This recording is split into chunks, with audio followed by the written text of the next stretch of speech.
Hello, you're watching FIFA Predicts, simulating the big games in the football world via the medium of FIFA 20 computer versus computer. Now, the thorny issue that is the relegation battle. How will relegation be solved this season? With me is former professional footballer turned current pundit Ian Fiveankles. Hi Ian. Ian Fiveankles. So how do you send 3 teams down this season? Well, how about facing the bottom 6 clubs against each other in a winner takes all?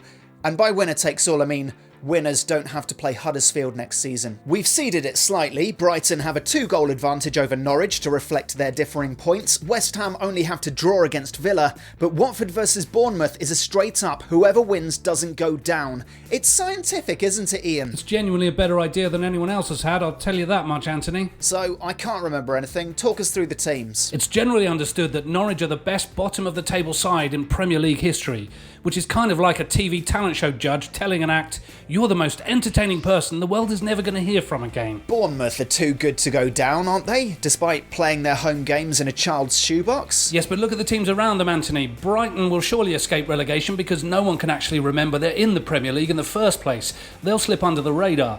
And at Watford, Nigel Pearson is so terrifying, they'll never be allowed to get relegated. The FA just won't be brave enough. Aston Villa, entertaining, Ian, but leaky. Yes, that's true, Anthony, but if you read a review of, say, a cruise liner that said the views are stunning, but the vessel's a bit leaky, it would probably put you off booking a jaunt around the fjords, wouldn't it? And West Ham are pinning all their hopes on David Moyes, which is the most depressing sentence I've ever read out loud. So to the Amex, where Norwich tried an ultra-attacking formation, which the tactics experts have nicknamed rearranging the deck chairs on the Titanic.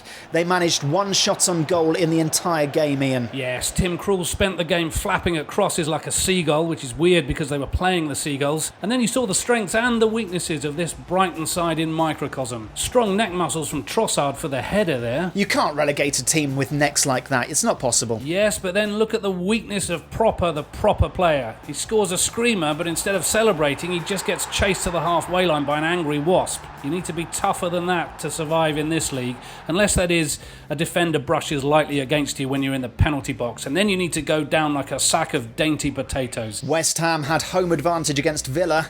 I'm yet to be convinced that playing at the London Stadium gives you home advantage, but there you go. West Ham are good on paper, but they're a team of individuals, Anthony. Even Mr. West Ham, Mark Noble.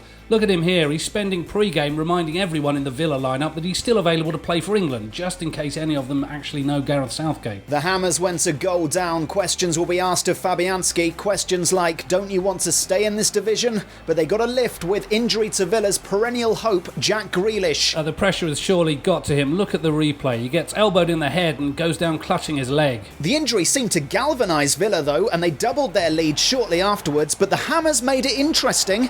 Not sure this is the right time to be celebrating like an upturned woodlouse, Ian. They still need a goal. That's not him celebrating, Anthony. That's him trying to run with the ball back to the centre circle. He's got that horribly wrong. And that wasted time cost West Ham in the end. An agonising miss in the last seconds consigned them to the drop. The Hammers join other teams in history who should never have gone down, like West Ham in 2003. And West Ham in 2011. So finally to Wembley Stadium, neutral ground for Watford v Bournemouth. Watford enjoyed last year's FA Cup final so much, they're back at Wembley again. And true to form, they made Aaron Ramsdale look like Edison. Yes, those saves were as good as a goal, Anthony. But just in case the league didn't agree, Bournemouth made sure to score a couple to keep it official. It's a shame Watford had to go down, but Bournemouth will take from this experience into their next relegation battle, which is in 12 months' time. So your 3 teams relegated this season are Watford, Norwich and West Ham.